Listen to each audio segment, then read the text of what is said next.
The Chargers rookies reported to training camp on Tuesday, and they have been working all throughout this week. But Junior Colson has not been participating, and we'll get into why soon. But also, Rashawn Slater is defending his quarterback on the Kay Adams show. The Chargers added a joint practice, and PFF lists a Charger as one of the players under the most pressure this season. So let's get into all of this Chargers news that you need to know. So first of all, Junior Colson is not participating in training camp along with the other rookies this week because he has been officially placed on the non-football illness list.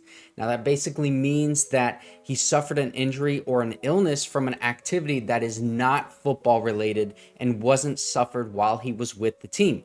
I think that he's injured and not sick because I remember like back in OTAs, he was being held out at times during team drills and then even during positional drills, things like that. But also, I remember that he suffered that injury during an OTA practice, and I think it was in like that very first week. Am I right? Like it was definitely during a practice early on. Am I crazy for thinking that, or should I just like keep my mouth shut and let this slide, let this go under the rug? I don't know. Maybe it's something else and it's not that injury from earlier in OTAs that's not related. I really don't know. But since he is on that list, he's not able to practice with the team during training camp and until he is off the list. And as a rookie that's set to play some like significant snaps this year, he needs as much action as he can get before this season starts. So hopefully it's not that injury and he's just sick or something, but this is now the second time that he's been held out of practices for something like that, and that's a concern to me. I really do hope that he gets healthy quickly, because not only is he a great guy with a great story that we all know, but I also think he's just a really freaking good football player, and he would help out this defense because of his play on the field, but also because of how smart he is, and he'd be able to help guys playing out in this Jesse Minter defense that he was a leader on last year at Michigan. Now, Rashawn Slater was on the Kay Adams show yesterday, and he was asked about Justin Herbert's leadership, which always seems to come into question, but he lays it out perfectly. Well, I think it's funny that everyone who calls Justin a quiet leader isn't actually on the team, so they have no idea what his leadership is like. So he's not a quiet leader. No, I think, Justin, he gets riled up, he talks shit, he's vocal. He's all those things. He's a great leader. People see more than they hear, and just the way he conducts his business, the way he goes about it, I think he's always been a great leader. Exactly. Just because you aren't seeing him yelling at his teammates like Aaron Rodgers or Tom Brady doesn't mean that he's not a leader. I actually do remember there was one time that he did yell at his teammates. That was in the Packers game this last year because the offense was just so discombobulated. Thanks, Brandon Staley. But he couldn't get the snap off and he spiked the ball and then he chewed out the center, I think it was. Bro, like that game against the Packers was so freaking bad in terms of help for Justin Herbert. He played so well, but guys kept dropping balls. Even like Keenan Allen was dropping balls, and he was running for his life as well, and they still almost won that game because of how freaking good Justin Herbert is. And that defense, they gave up that last-minute touchdown that Jordan Love had, and then Quentin Johnston dropped the game-winning touchdown. Oh my gosh. But you know what? Everything went wrong in that Packers game. Let's not think about that right now. Maybe people question him so much, like Justin Herbert's leadership so much, because we went from Phillip Rivers to Justin Herbert, which that it is a big difference. But if you're not in the building and you're not in the locker room, then you really have no grounds to critique anybody's leadership because you simply don't know what is going on in those walls. And that is what's most important. So good on Rashawn Slater for protecting his quarterback on and off the field. He also was asked about Jim Harbaugh in that interview, and listen, man, every player when asked about Jim Harbaugh, they say the same thing, which is something along the lines of he's a great man and a great leader.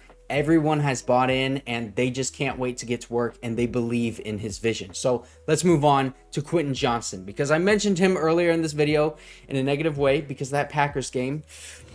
But PFF, they have an article of the 10 players under the most pressure to perform this year, and they have Quentin Johnston on that list. So I agree with that placement, honestly. And like they say in this article, he only had 431 yards as a rookie wide receiver. a first-round rookie wide receiver, even though the Chargers lost a lot of wide receivers throughout the year. And it seems like guys like Alex Erickson and Simi Fehoko were better targets at times. Like Simi Fehoko caught a touchdown for the Chargers before Quentin Johnston did. And he was just brought up from the freaking streets in the middle of the season when Quentin Johnston was the first round pick. But Quentin Johnston, he is going to be utilized very differently in this offense from what Greg Roman has said. And I believe him. But Quentin Johnston, he had 0.88 yards per route run last year, which that is absolutely abysmal. But the pressure is on Quentin Johnston to have at least a solid second year so that he is not viewed as, you know, one of those first round wide receiver busts in only his second season. So he's going to come into the season with more confidence, like he said in his interview, and hopefully better ball tracking, some better route running skills, thanks to this new coaching staff with Sanjay Lal and Jim Harbaugh.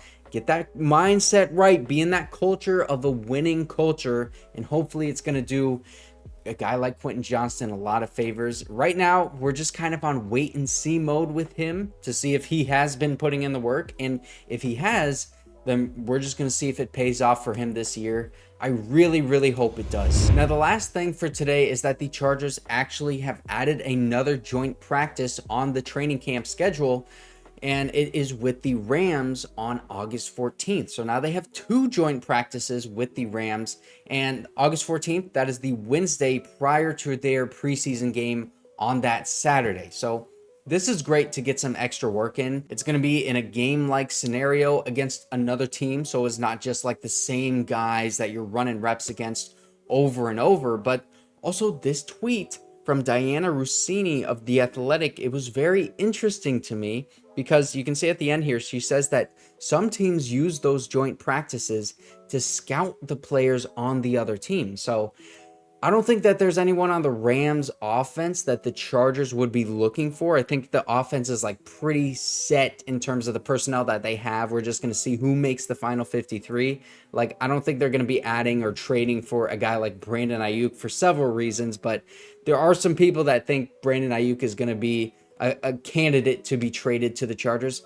I just don't see that happening. But anyways, I think the Chargers don't want any of the Rams offensive players. But if you look at the defense, there are a couple defenders on the Rams that, you know, they could be on the roster bubble, and it would be worth keeping an eye on. And we do need some help at that defensive line spot and the cornerback spot. You guys know the secondary I'm not too thrilled with right now, even though I do think there are a couple guys that could come in and compete right away as the younger players like Tarheeb still.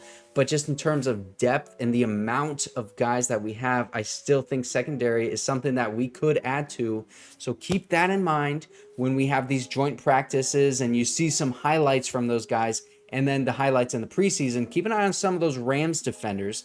But like Joe Ortiz said, man, they are constantly working on this roster, and it would not surprise me to see them go after somebody on the Rams that they thought was playing well, but just ended up not being able to make that Rams roster. So that is all you need to know for Chargers news today. And if you did not see my video yesterday, you can click right here.